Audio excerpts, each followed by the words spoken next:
Subscribe to our YouTube channel and press the bell icon to get the latest updates. In a significant development, Karnataka has become the first state in the country to implement the National Education Policy 2020.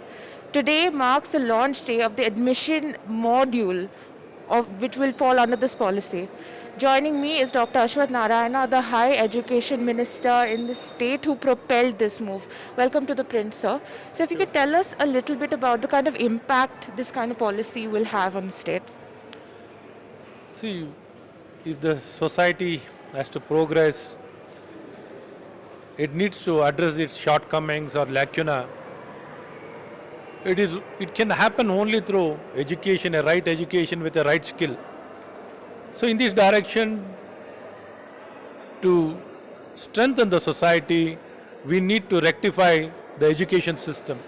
Whatever lacuna is there existing, we need to analyze. So this analyzing has happened for the past 6 years.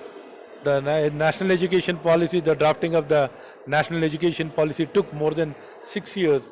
Now after 34 years, the new national education policy has come out. Through this policy, probably whatever shortcomings we were facing in the education system has been very effectively addressed. To tell it very short, earlier the learning system was in the system there was a lot of rigidity. Now there is a lot of flexibility. It has become student centric, and the student is allowed to choose whichever subjects you want to pursue or you want to study. Along with the very basic foundation, you know very well, it was into a rote learning system. From the rote learning, it is getting into the concept learning, creative, critical, and the fundamentals have been very well addressed very systematically, so that whatever they've been taught, they can learn properly and apply it in their life, or the problem whatever they see in the society, or their own personal problem wherever they work in their life. So by doing this, the society and the youngsters have been empowered, and the big transformation will happen in the entire society.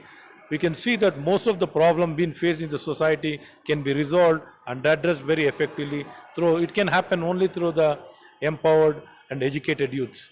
So speaking about the transition itself from the old system to this new policy, what do the next few months look like, and what are the kind of perceived challenges? So this basically, it is very simple. We know what are the problems,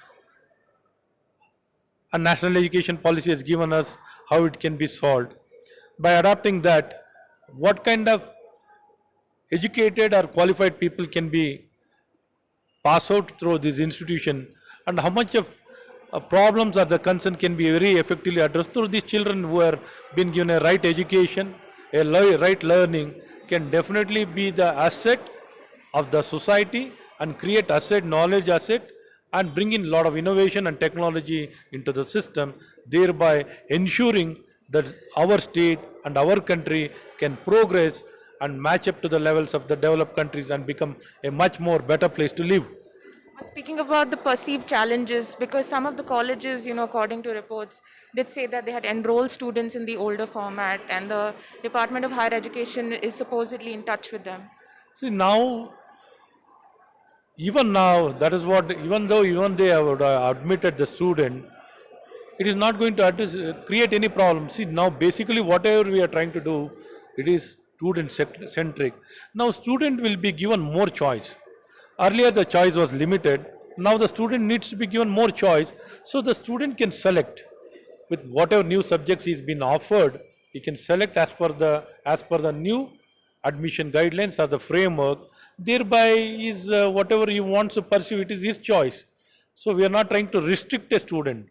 So what the institution can offer, if some other institution is offering something better, he can switch over. So nothing will stop them from changing over or switching over or making his own choice. So anyhow, officially, the admission starts from today. We are not notified the admission to start earlier itself. Since the date for starting of the classes is October 1st, some institutions were in a hurry, and also we are not trying to blame them, but anyhow they need to give that option to the student to have his choice. Whatever we are doing, is in the interest of the student. So ultimately, institutions are also established for the student's sake, not for the management sake. And what about the creation of these, higher education institutions, these hubs of research and education? What are the plans to implement that throughout the state? Now, even now, if you look at the institution and the common facilities, the industries, the research companies, GCCs, GICs, many places are there, and many institutions have excellent facilities. They can avail all those facilities wherever, whatever is not available in the respective institution. Now we are giving them the flexibility of collaborating and partnering with many other institutions. Ultimately, we are not trying to find fault with an institution. We are asking the institution to make use, avail whatever is available elsewhere. Don't try to limit. See, you ensure that student gets the best opportunity wherever it might be. Try to reach out, get out of your comfort zone, take them wherever they can work, either in the public space or some other institution. Allow them to go and make the best opportunity to learn. And there was one question being raised when the NEP was announced about, the kind of resources it would take to transition to this new model. Currently, as the budgetary allocation stands for, education in the state, what are the kind of resources, costs will be involved in this? See, improvisation, scaling up, increase of quality, investment is a is in a norm which will happen, it will continue. Now, with existing also, maximum utilization needs to happen. Let us start from here. As and when, as already in the new national education policy, the GSDP, what needs to be spent has been very clearly indicated. 6% of the GSDP should be spent for education. At present, it is only 1.8, and for the higher education, it is 0.28. So definitely, we need to scale up. We'll scale up, and what is available also should be made use of it. Even the existing facility, wherever it is been available, it is not made use. You know very well, as well as now, since the information, plenty of information is available, even that also needs to be utilized, which is not made use. Now, the whatever reforms we have brought in the state of Karnataka, comprehensive learning management system, through the comprehensive learning management system and internet-enabled smart classes and devices, we are now able to provide the best of the best content and assessment and analytics. Where the student is now, what kind of performance is performing, we are able to now analyze and through the analytics, and we can intervene and ensure this learning can be improvised, making the teachers and making it student-centric. So earlier the evaluation is to be summative in a final exam. Now each and every classes, you can have the assessment, the formative assessment can be done and improvise in such a way that its quality of learning can improvise a drastic 10 times, 20 times. By doing simple intervention, we are trying to get the best of the results. My last question, sir. There is a huge push towards, digital education, online education through this policy. How well will that augur for rural India? Definitely, we are now, since now our Honorable Chief Minister has also made an announcement, the digital divide has to be addressed very strongly in this direction. Already we have come out within a telecom policy, the digital network, along with the telecom network, we are trying to establish the broadband network also. Each and every corner, each and every house needs to be networked, and more so the devices for the government, the children whoever is pursuing education in government institution will be provided the device in higher education, thereby facilitating and ensuring the digital divide will be very effectively addressed, and they can learn very effectively. Lot of content is available, and more so the blended learning. It's an option. It is not mandatory. If anybody wants to get some kind of learning across the country, now Government of India is having 8 platforms.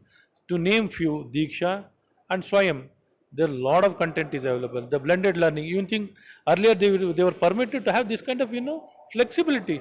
Imagine, allowing these things to happen itself is a great transformation. Even though the best things are available, you are not allowed to make use of it. No, you should stand here only, you should study here only. That limitation had curtailed the entire system. Now the autonomy, if you look at the way they want to be taught, that is been allowed. Autonomy is given to institution, autonomy will be given to the faculty. Can you imagine faculty autonomy? Institution academy, everything was centralized. Now each and every institution can become autonomous with a board of independent governors who are highly qualified, highly resourceful academically, and who have made their own name and fame. They'll be brought into all these boards.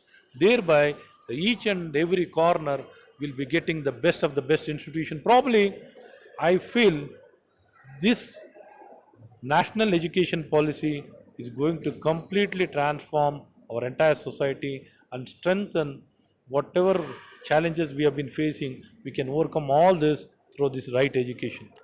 Thank you so much for your time, sir.